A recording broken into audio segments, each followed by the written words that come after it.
حدیث نمبر 6009۔ حضرت ابو ہریرہ رضی اللہ عنہ فرماتے ہیں رسول اکرم صلی اللہ علیہ وسلم نے فرمایا جو بچہ بھی پیدا ہوتا ہے شیطان اس کو کچوکا لگاتا ہے سوائے حضرت ابن مریم اور ان کی ماں حضرت مریم کے۔ پھر حضرت ابو ہریرہ رضی اللہ عنہ نے فرمایا اگر تم چاہو تو یہ آیت پڑھو۔ ترجمہ: میں اس کو اور اس کی اولاد کو شیطان مردود سے تیری اللہ کی پناہ میں دیتی ہوں۔ ہوتا ہے شیطان کے کچوکے لگانے سے وہ چیخ مار کر روتا ہے، اور شعیب کی روایت میں شیطان کے چھونے کا ذکر ہے۔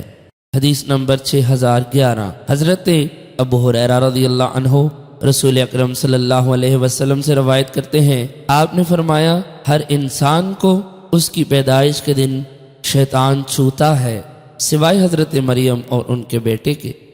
حدیث نمبر 6012۔ حضرت ابو ہریرہ رضی اللہ عنہ سے مروی ہے فرماتے ہیں رسول اکرم صلی اللہ علیہ وسلم نے فرمایا ولادت کے وقت بچے کا رونا شیطان کے کچوکے لگانے کی وجہ سے ہوتا ہے۔